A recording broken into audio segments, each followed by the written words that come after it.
컴퓨터가 좀 오래된 게 있습니다. 전에 중고로 구입했었는데 그게 금요일부터 말썽을 부려서 오늘 예배하는데 일부 예배 때도 그렇고 지장이 좀 있었습니다.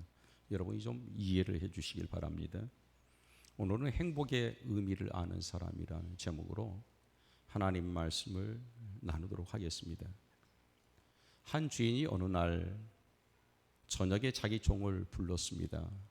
그리고 이르기를 내일 아침 일찍 윗마을에 다녀와야겠느니 내일 아침에 일찍 일어나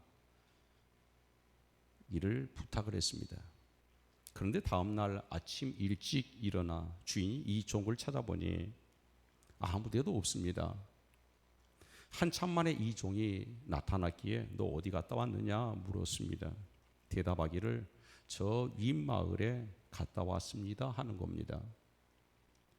무엇을 가져다 오라는 것도 아니고 갖다 주라는 것도 아닌데 아무런 지시도 받지 않고 갔다 와야겠다 하니까 갔다 왔습니다. 참 어떻게 보면 바보스럽고 어리석은 일이죠. 형식적으로는 순종했습니다. 그러나 내용에는 아무것도 없습니다. 오히려 시간과 정력의 낭비만 있었을 뿐입니다. 이와 같은 현상은 현대를 사는 사람들에게도 여러분 마찬가지인 것 같습니다. 형식적으로는 갖출 만큼 갖추었습니다. 예용적으로는 그만하면 꽤 괜찮습니다. 그러나 알맹이가 없고 내용이 없습니다. 목적을 잃었습니다. 무엇 때문에 이 일을 해야 하는지 그 의미가 상실되었다는 겁니다. 이것이 오늘 우리 시대에 여러분 답답한 현실입니다. 인생의 행복이 무엇인가 하는 문제를 풀지도 못한 채 행복을 찾아 나선 방랑객과 같습니다. 정말 행복이 무엇입니까? 이 무엇이냐 하는 문제가 결정된 다음에 어떻게라는 여러분 시간을 우리가 만나야 되는데 그 문제도 보지 못하고 어떻게부터 시작하니 우리의 삶이 얽히고 설켜서 참 여러분 당황스러울 때가 많습니다. 그러면서 행복의 언덕을 향해 사람들은 열심히 뛰어가고 올라갑니다. 그런데 그 결과는 허무와 무상으로 끝날 수밖에 없는 것입니다. 행복이 무엇이냐 하는 참으로 어려운 일이기도 합니다. 어쩌면 두고두고 해야 할 일, 인생의 과제가 될 수도 있습니다. 그렇다면 도대체 행복이란 것이 무엇입니까? 여러분 행복을 무엇으로 규정하며 무엇으로 믿고 따라갑니까? 흔히들 보면 자식이 행복이 될 것이라고 여겨서 열심히 아이들을 뒷바라지고 키웠지만 마지막에 자식이 원수라며 돌아서는 부모들을 봅니다. 돈이면 다 될 줄 알고 여러분 열심히 정말 열심히 땀 흘려 했습니다. 그런데 부지런히 쫓아갔지만 행복의 요소가 아니고 오히려 불행의 요소를 낳는 경우들도 많습니다. 지위다 명예다 열심히 따라가옵니다. 그러나 마지막에는 전부가 결코 여러분 행복이 아닌 허무인 것을 고백하는 사람들이 많습니다. 그러다면 도대체 행복이란 게 뭔 것인가? 이는 객관적인 것입니까? 주관적인 것입니까? 절대적인 가치인 것인가요? 상대적인 가치인 것인가? 우리는 간혹 행복이라고 얘기할 때 행복은 별거 아니야. 사람 마음 먹기에 달려 있어. 이렇게 얘기하신 분들이 있고 또 우리가 그런 얘기를 하기도 합니다. 이 말은 행복은 주관적으로 여기는 것이죠. 그러나 여러분 지금 몹시 제가 배가 고픕니다. 마음 먹기에 달렸다고 해서 배부르다고 제가 자꾸 생각합니다. 그러면 여러분 배가 불러집니까? 이걸 보면 역시 행복은 또 객관적인 게 있습니다. 그런가 하면 객관적인 여건이 갖추어졌다고 해서 그가 행복하느냐? 그런 것도 아닙니다. 바로 여기에 행복을 찾는 사람들의 고민이 있습니다. 그러나 분명한 것은 이 문제는 기피할 수 있는 문제가 아니란 것입니다. 인간이라면 누구나 행복이 무엇이냐 이것만큼은 알고 살아야 합니다. 그러나 그래야 여러분 언제라도 행복할 수 있는 것 아니겠습니까? 그리고 다소라도 행복해질 수 있는 것 아니겠습니까? 뿐만 아니라 내가 행복하여야 다른 사람도 행복하게 할 수가 있는 겁니다. 행복이라는 게 무엇인가? 무지개 같은 것인가? 아니면 있는 듯 없는 것인가? 잡을 수 있는 것인가? 잡을 수 없는 것인가? 이상은 이상대로 그냥 두고 살아야 되는 것인가? 그 현실화는 영원히 불가능한 것인가? 갈등과 이런 번뇌 속에 있는 분들이 많이 계십니다. 그러나 성경은 분명하게, 아주 분명하게 이러한 현실성을 가르쳐주고 있습니다. 사도 바울은 오늘 본문을 통해서 행복의 그치를 고백하고 있습니다. 여기서 사도 바울은 로마 감옥에 여러분 갇혀 있는 매우 어려운 처지에 있습니다. 이 처지에 있는 중에 그는 부조리하고 모순된 처사에 의해서 억울하게 감옥에 갇혀 있습니다. 옥고를 치르고 있는 몸입니다. 그런데 그가 감옥 밖에 있는 사람들에게 여러분 편지를 씁니다. 뭐라고 썼습니까? 기뻐하라. 항상 기뻐하라. 내가 다시 말하노니 기뻐하라고 이렇게 편지를 썼습니다. 감옥 안에 있는 부자유한 사람이 감옥 밖에 있는 사람들에게 거듭거듭 기뻐하라고 얘기를 합니다. 이 때문에 빌립보서를 여러분 행복복음이라고 하고 혹은 희락복음이라고도 말합니다. 그냥 만약에 그가 부잣집 아들이라고 하면 이 말은 별로 그렇게 여러분 빈말이려니 이렇게 가치 없게 여기고 지나갈 수도 있습니다. 그러나 감옥에 갇혀 있는 고생하는 사람이 그 어려운 중에서 기뻐하라고 하였기에 우리가 그냥 지나칠 수 있는 얘기가 아닙니다. 뭔가 진정성이 느껴지고 교훈이 있는 것 같습니다. 바울이 말하는 이 기쁨, 행복은 물론 물질적인 것이 아닙니다. 건강 때문도 아닙니다. 세속적인 성공도 아닙니다. 그는 어떤 여러분 기록에 보니까 넉 자밖에 안 되는 키에 안질병도 있습니다. 주기적으로 오는 고통스러운 병이 있습니다. 가정도 없었습니다. 이런 여건을 봐서 어쩌면은 우리가 생각하는 행복의 여건과 상당히 거리가 있어 보입니다. 그러나 그 마음에는 넘치는 기쁨이 있었습니다. 그 기쁨이 있었다는 거예요. 그 기쁨이 그럼 무엇일까? 어떤 기쁨이길래 그가 옥속에 갇혀 억울하게 여러분 감옥에 있는데도 감옥 밖에 있는 사람들에게 기뻐하라, 행복하라, 행복하라 이 얘기를 할까? 사도 바울에게는 한 가지 지울 수 없는 게 있었습니다. 그것은 바로 예수께서 나를 구속하셨다는 겁니다. 아멘. 예수님이 나를 구원해 주셨다는 겁니다. 아멘. 예수께서 나를 구원해 주셨다는 것은 그 사람이 감옥에 갇혀도 지워지지 않는 겁니다. 병이 들어도 지워질 수 없는 겁니다. 내가 사업에 실패해도 지워질 수 없는 것, 그 흔적이 바로 영생 구원의 흔적입니다. 아멘. 그래 이 사도 바울은 이게 너무 기쁜 겁니다. 그래서 나는 행복하다, 행복하다 이렇게 말하는 것입니다. 또 하나는 하나님의 사랑을 만끽하는 가운데 있습니다. 그것이 바로 행복이었습니다. 여러분 사랑에 미친다는 것은 대단히 귀중한 일이라고 생각합니다. 여러분 미친다는 것이 꼭 나쁜 것만은 아닙니다. 바로만 미친다면 미친다는 것은 좋은 일입니다. 미친다는 것은 남북이 어떻게 보면 딱해 보이지만 본인은 행복한 겁니다. 그래서 항상 웃고 다닙니다. 우리는 아이고 저 사람 미쳤어 불쌍하다 불쌍하다 하는데 그 사람은 그 세계에서 행복합니다. 여러분 본인만은 다른 사람 앞에서 알 수 없는 행복을 즐기고 있다는 것입니다. 그리스도의 사랑이 사도 바울 자신을 강권함으로 사랑의 포로가 되었습니다. 그 사랑에 미쳐서 평생을 살았습니다. 그러니 행복할 수밖에 없는 겁니다.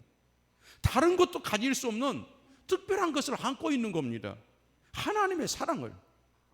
그래서 감옥에 갇혀도 술술 웃음이 나옵니다. 병을 안고 살아도 감사가 나옵니다. 그를 흥분되게 하는 게 있었습니다. 하나님이 자신을 쓰신다는 겁니다. 하나님이 나를 쓰고 계시다.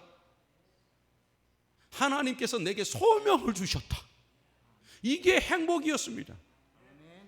하나님께서 나를 쓰신다. 만물의 때만도도 못한 죄인의 계시요 천하의 못된 나를 하나님의 은혜로 구속하시더니 나를 지금 쓰고 계시다. 감옥 속에도 쓰고 계시다. 내가 질병 속에도 지금 쓰임을 받고 있다. 내가 아픔 속에도 지금 쓰임 받고 있다. 이 놀라운 마음을, 이 은혜를 품고 산 사람입니다. 그러니까 우리가 생각하는 돈이나 여러분 우리가 생각하는 여러 가지 여러분 좀 폼나는 것들로 행복을 생각하지 않는다는 거예요.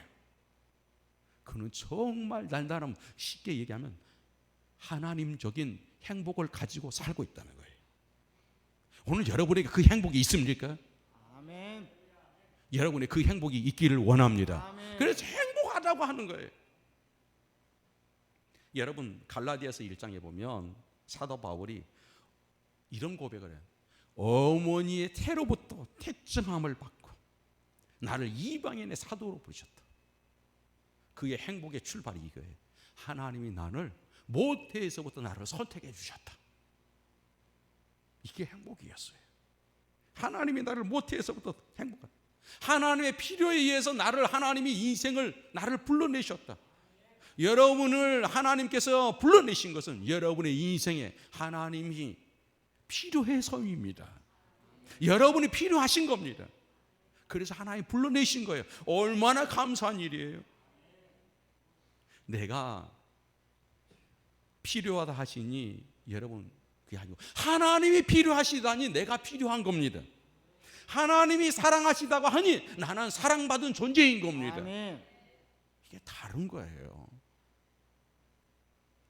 오늘 본문을 통해 좀 더 구체적으로 여러분 이 문제를 생각해 보겠습니다. 그분은 나를 진정으로 필요한 것을 사도 바울은 알았습니다. 그래서 인생의 목적이 찾아졌어요. 참으로 분명한 목적을 깨닫게 된 거예요. 여러분 그릇이라는 것은 그릇 그 자체 목적이 있는 것이 아닙니다. 요즘에는 여러분 옛날에 골동품 그릇을 진열해 놓기도 하고 또 관상용으로 쓰는 분들도 있습니다.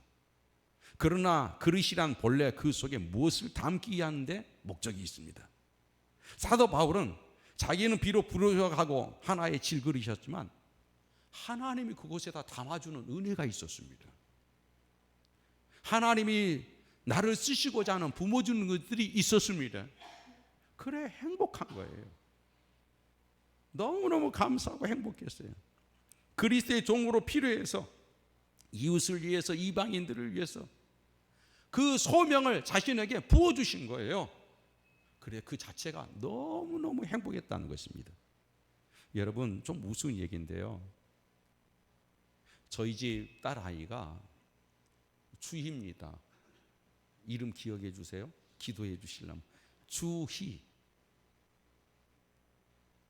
이 아이가 유치원 다니는데 하루는 집에 문을 열고 들어와서 펑펑 울어요. 왜 우냐고 물어봤습니다. 너 왜 우니? 그러니까 글쎄 이놈이 이렇게 얘기를 해요. 유치원에 있는 자꾸 짝꿍이 자기가 좋다고 쫓아다니고 괴롭혀 죽겠어요. 그러는 거예요. 자기가 좋다고 결혼하자고 그런다는 거예요. 그래서 죽겠다고 울고. 그래서 속으로 제가 그랬어요. 속으로 야, 너 이제 인생이 이제 재밌게 생겼다. 네 인생이 이제 재미가 있겠구나. 누군가를 나를 좋아해 주는 사람, 누군가 나를 만나고 싶어 하는 사람, 나를 필요로 하는 사람이 있다면 여러분 행복한 거 아니겠어요? 그렇잖아요. 누군가 나를 필요로 해. 여러분 아무리 절생 미인이어도 70 넘어오면 쫓아올 사람 없어요. 우리 혹시 70 넘어가지고 야 혹시 누가 나 쫓아오나 뒤돌아보고 그건 정말 여러분 망상이에요. 없단 말이에요. 근데 이해의 그 유치원인데 그런 걸 보고 야 너 진짜 행복이 이제 시작이 된다. 행복이 시작이 된다 그랬어요. 여러분 누군가 나를 만나자고 하는 거 얼마나 중요한 일인지 모릅니다. 나를 보고 싶은 사람이 있답니다. 그런데 그분이 하나님이라고 생각해 보세요. 아멘. 얼마나 행복해요. 아멘. 그분이 나를 만나고 싶어 하고 그분이 나를 사랑한다고 하니 기가 막힌 상황 아닙니까 이게? 사도 바울이 그걸 느껴요. 아니 감옥 속에 있는데 억울함을 당하고 있는데 나를 만나고 싶어 해. 나를 사랑한다고 해. 그러니 웃고 야, 너 행복해라. 너 행복해라. 기뻐하라고. 여러분 이렇게 편지를 쓸 수밖에 없어요. 만약에 안 쓴다면 그 사람이 바보지요. 사랑하는 여러분, 간혹 보면 너무 바빠서 못 살겠다. 어떻게라도 좀 쉬었으면 좋겠다. 이런 말 하신 분들이 있는데 여러분 그런 말 하지 마세요. 마음으로라도 그런 마음 여러분 갖지 마세요. 나에게 일거리가 있다는 건 얼마나 중요한 일인지 모릅니다. 때때로 어떤 분들이 그래요. 저에게 저를 아끼는 분들이 그렇죠. 목사님, 아니 교회에도 이렇게 저 위에서도 기도할 수 있고 그런데 왜 그렇게 산에 다니시냐고 그런 분들이 있어요. 그러면 제가 속으로 그렇습니다. 건강할 때 할 일이 있고 몸이 아플 때 할 일이 있는데 지금은 건강 주셨으니 내가 이때 감사함으로 해야지. 이렇게 여러분 속으로 생각합니다. 아멘. 여러분 나 한번 생각해 봤어요. 제가 앞으로 나를 좋아할 사람들, 나를 만나자고 할 사람들이 과연 몇 년이나 있을까? 서너 거면 몇 년 안 될 것 같아. 이제 저를 보면 피할 사람도 있을 것이고 저를 보면 숨을 사람들이 있을 거예요. 얼굴 돌릴 사람들이 있을 거라고. 누군가 나를 만나고 싶어 한다. 누군가 나를 보고 싶어 한다. 이거 여러분 행복한 거예요. 아멘. 우리 집사람이 제가 소파 옆에 앉으면 저만큼 떨어지래요. 덥다고 저만큼 좀 가래. 아유, 그럼 자괴감 들어요. 저는 이제 거지가 됐어요. 사랑의 거지, 구걸해야 되는. 아니 가까이 앉으면 좀 어때? 그런데 덥다고 귀찮다고 떨어지래. 야, 누군가 나를 만나고 싶어 하는 사람. 그게 하나님이시니 사도 바울이 얼마나 좋았겠어요. 얼마나 행복했겠냐고요. 아멘. 여러분, 제가 아는 분 중에 큰 배를 운전하는 선장 한 분이 있었습니다. 그야말로 배 전문가였습니다. 이분이 70이 됐습니다. 이제 은퇴하였습니다. 그때 그분이 저에게 이런 얘기를 하세요. 목사님, 제가 70평생 병원 한 번 가본 적이 없습니다. 내가 감기 한 번 걸린 적이 없습니다. 그런데 그만두라고 하네요. 이제 저 쓸모없는 인간이랍니다. 그러는 거예요. 그리고 6개월이 지났어요. 들리는 소식이 슬슬 아프시더래요. 그래다 딱 3달 만에 돌아가셨어요. 뭔가 내가 할 수 있다는 거, 뭔가 나를 필요해서 있다는 거, 이거 얼마나 귀한 일인지 몰라요. 여러분, 저는 목사이기 때문에 종종 임종을 맞는 분들을 위해 기도하러 갈 때가 있습니다. 제가 기억에 남는 분이 있어요. 집사님이셨는데 이분이 위독하다고 병원에서 연락이 왔어요. 그래서 병원에 가서 임종기도를 드렸습니다. 하나님, 이 영혼을 받아주시옵소서. 이렇게. 근데 목사가 그 임종기도를 하면 그때 돌아가시면 참 좋겠어요. 주여 받아주시옵소서 하면. 그런데 다음날 또 연락이 와요. 목사님, 기도해요. 또 와주세요. 그래서 다음날 가서는 이렇게 기도해요. 하나님, 이 영혼을 안아주시옵소서. 그리고 또 돌아왔어요. 다음날 또 전화 와요. 목사님, 위독해요. 그래서 또 다음날 가도 주여, 이 영혼을 업어주시옵소서. 그랬더니 그 옆에 며느리가 그 기도했더니 킥거려가지고 아이고 저 기도하다가 웃을 뻔했어요. 아니, 기도하면 그대로 딱 그 순간에 있으면 좋겠는데 그게 안 돼. 제가 아는 분 목사님 중에 이런 분이 있어요. 저와 아주 비슷한 경우였어요. 글쎄, 할머니 권사님이 계셨는데 임종을 맞은다고 해서 이 목사님도 일주일을 왔다 갔다 했대요. 가서 임종기도 하고 나면 돌아가시면 좋은데 안 돌아가셔. 그래 또 오니까 또 가고 그걸 일주일 갔대요. 그런데 마지막 날 미안했던지 전화가 왔어요. 목사님, 이번에는 진짜 돌아가실 것 같아요. 그래서 갔어요. 목사님이 또 거룩한 마음으로 가야잖아요. 감사한 마음으로 갔더니 미국에 있는 아들이 와 있었어요. 아니, 누워 계셨던 분이 그동안에 미국에 아들이 왔다니까 앉아 있는 거예요. 펄떡 자리에 앉아 있어요. 그래, 앉아 있는데 목사님 계신데 묻으래요. 너 요즘 신앙생활 잘하고 있지? 그러니까 이 아들이 머뭇머뭇거리는 거예요. 너 믿음 생활 잘하지? 그러니까 머뭇머뭇거리고. 이거 본 어머니, 이 권사님이 그 자리에서 뒤로 돌아앉아 버렸어요. 너는 내 아들이 아니다. 너 같은 자식분들이 없다. 뒤로 돌아앉아 버렸어요. 그러니까 이 아들이 얼마나 당황했겠어요? 그렇잖아요. 당황해가지고 펑펑, 어머니 저 장로 될게요. 약속해요. 장로 될. 슬슬 빌면서 장로 된다고. 그랬더니 이 어머니가, 권사님이 쓱 둘러 앉으셨어. 그래, 그래야지 내 아들이지. 그리고 거짓말처럼 아이고 내가 쉬어야 되겠다 눕고 5분 만에 돌아가셨어요. 뭘 얘기하는 겁니까? 이 할머니 권사님이 일주일 동안 오락가락 했던 건 뭔가에 할 일이 있었던 거예요.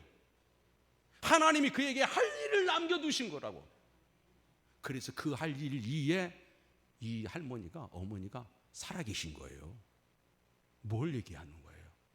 하나님이 오늘 우리에게 숨쉬고 아파도 아이고 하루하루가 인생이 이렇게 힘든지 몰라. 그래도 여러분 남겨두신 게 다 할 일이 있어서요. 아멘. 하나님이 여러분에게 뭔가를 시키기 위해서 남겨두신 거라고. 아멘. 그런데 왜 하나님 나 안 데려가시면 아이고 이게 숨이 살아도 이 왼수 같은 이런 말 하지 말아요. 내 마음에 하나님이 할 일이 있으셨기 때문에 남겨두신 거라고. 사랑하는 여러분, 우리는 특별한 존재들입니다. 아주 의미 있는 존재입니다. 자주인 존재의 의미를 깨달은 사도 바울은 그 무엇도 행복한 사람이라는 이 마음을 빼앗아갈 수가 없었습니다. 정말 행복한 겁니다. 여러분, 오늘 본문에 보면 사도 바울이 기막힌 표현이 있습니다. 내가 너희를 위해서라면 나를 천재로 드릴지라도 기뻐하리라 라는 말씀이에요. 천재라는 말은 양을 가져다가 목을 치면 피가 여러분 솟아오릅니다. 그러면 그 피를 담아요. 담아서 제단에다 뿌리는 거예요. 그 피를 이렇게 뿌리는, 그걸 뭐라고 해요? 전제라고 해요. 옛날에는 관제라고 됐어요. 무슨 말이냐? 너희들을 위해서, 너희의 구원과 영생과 지혜 쓰심의 이 길에 내가 차라리 재물이 더도 나는 기쁘다. 당신들을 위해서 나는 있다는 그 자체만으로 나는 기쁘다라는 거예요. 존재감이 있다는 거죠. 삶의 목적의 의미를 발견했다는 거예요. 이런 사람이 행복한 거예요. 여러분, 직장이든 또 가정이든 간에 내가 저 사람을 위해서 피를 쏟을 만큼 그래도 아깝지 않다, 이런 사람이 행복한 거예요. 이런 마음을 가지고 있는 사람. 여러분, 60대 됐는데 혼자 되신 분이 있어요. 자식도 없어요. 가족이 없어요. 혼자예요. 60이면 여러분 한창이잖아요. 그런데 다 귀찮아요. 아니, 가셔서 일을 하시고 돈을 버시면 조금 그래도 할 일이 있으시니까 삶의 의미도 있고 또 여유도 생기실 텐데 다 귀찮아. 그냥 노숙을 해요. 그분 와 이런 얘기예요. 내가 돈 벌어서 뭐해? 줄 사람도 없어. 누구를 위해 쓸 것도 없어. 아, 그렇구나. 불행이란 게 이런 것이구나. 내가 누군가에 뭔가를 줄 수 있을 때 행복한 거예요. 아멘. 그게 자식이든 이웃이든 또 하나님이든 내가 뭔가를 남에게 좀 줄 수 있는 존재감, 이게 바로 행복의 여건이더라고요. 이거 없으면 다 귀찮아. 인생 포기해요. 아무것도 줄 것이 없다는 생각을 해요. 그래서 노숙을 하는 거예요. 사랑하는 여러분, 바울을 보세요. 바울은 여기에 그의 행복이 있었습니다. 젊은이들이 여러 모양으로 행복을 표현하는 말 중에 여러분, 미칠 지경이다, 이런 표현을 쓰는 젊은이들이 있습니다. 행복이라는 말을 별말 다 해도 표현하는 데는 아마 다 담기는 쉽지가 않을 겁니다. 그러나 제가 생각하는 행복이라는 것은 이대로 죽어도 좋다라고 생각합니다. 이대로 죽어도 좋다라는 게 행복 아닐까? 그럼 우리는 이대로 좋다고, 죽어도 좋다고 할 때는 이거 이루어지면 이대로 죽어도 좋다. 저 아파트 사면 난 죽어도 좋다 그러잖아요. 우리 남자분들의 로망. 저 벤츠 타도 난 죽어도 좋다 그러잖아요. 그런데 행복은 그런 게 아니에요. 미래성이 아니고 현재성이어야 돼요. 현재 내가 이대로 죽어도 좋다라고 하는, 이런 사람들이 행복하는 거 아니에요. 사도 바울은 그래서 여러분, 자신을 위해 사는 자도 없고 자신을 위해 죽는 자도 없다고 로마서 14장 7절에 말해요. 누군가를 위해서 살 수 있다는 거야. 그것이 하나님이든 그것이 아이들이든 그것이 가족이든 교회이든 나만을 위해 사는 사람들은 불행해지는 거예요. 누군가를 위해 살 수 있다고 여기는 사람들은 행복해. 감옥 속에 있는데도 여러분 로마 감옥 안 가보셨겠죠? 저기 노마하고 저쪽에 이 노마에 가서 한번 봐가거든요. 굴이 이렇게 확 처음 들어가요. 햇빛 하나도 안 들어요. 냄새 캐코대. 그곳에 갇혀 있는데도 사도 바울은 내가 하나님을 위해서, 내가 내 제자들을 위해서 기도할 수 있고 그들을 위해서 내가 하나님 앞에 부탁할 수 있는 이 순간, 누군가를 위해 뭔가를 할 수 있기에 나는 행복하다고 하는 거예요. 그래서 기뻐하라 그런 거예요. 이제 말씀을 마치겠습니다. 사랑하는 열린교회 가족 여러분, 여러분 행복하십니까? 아멘.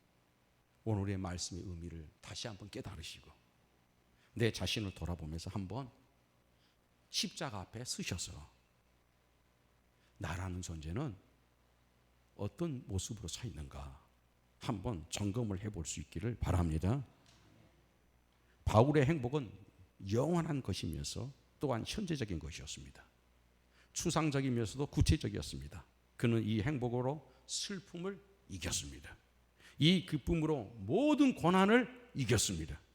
이 행복이 그로 하여금 창조적인 인간이 되게 했습니다. 여러분에게도 이 행복이 여러분의 인생에 모든 것을 밝히는 귀한 이 시대 하나님의 빛과 소금의 걸음이 되기를 축복합니다. 기도하겠습니다. 하나님 아버지 감사합니다. 오늘도 저희를 사랑해 주시고 이끌어 주셔서 감사합니다. 주님, 우리를 불쌍히 여겨 주셔서 하나님은 나를 선택하셨고 하나님은 내게를 이 세상에 보내신 하나님의 일이 있기에 목적이 있기에 나는 지금까지 존재하고 있다는 것. 또 내가 하나님을 생각하고 하나님을 위해서 하나님 길을 갈 수 있다는 것. 이것이 얼마나 행복한 일인가. 오늘 말씀을 다시 한번 깨달았습니다. 우리 모두 다 이 말씀 품고 그 걸음이 항상 기쁨과 감사의 걸음 되게 해 주시옵소서. 아멘. 예수님의 이름으로 간절히 기도 올려나이다. 아멘.